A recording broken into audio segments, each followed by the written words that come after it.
U.S. Labor Department picks up crypto torch, throws out previous warnings.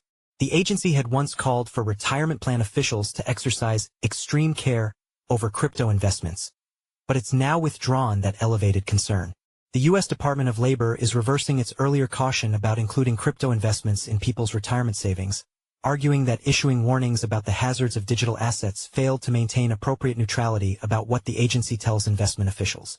The new compliance directive issued on Wednesday clarified that the department has no business singling out assets for warnings or praise, though the move tracks with months of actions from the administration of President Donald Trump to throw out impediments to digital assets investment.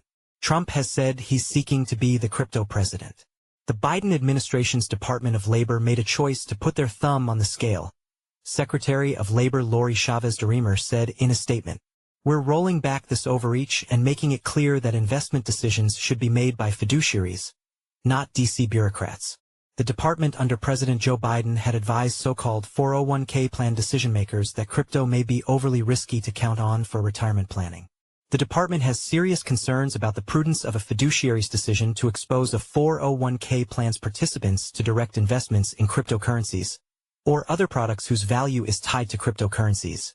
It said in the March 2022 compliance release, these investments present significant risks and challenges to participants' retirement accounts, including significant risks of fraud, theft, and loss.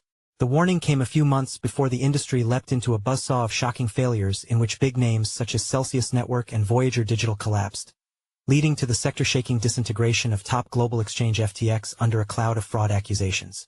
Retirement investments in Bitcoin BTC $107.0 $20.53, for instance, would have slid about 52% over the 12 months following the Labor Department's notice. However, the assets have since climbed, and an investment made on the day of the warning would now be up a considerable 156%. In 2023, California-based 401k provider Frusall sued the DOL in the U.S. District Court in Washington, D.C., alleging the agency didn't follow the proper rules in issuing the guidance. Under Trump, agencies including the Securities and Exchange Commission, Commodity Futures Trading Commission, Federal Deposit Insurance Corporation, and Office of the Comptroller of the Currency have reconsidered their crypto stance and, in some cases, have begun reversing previous policy.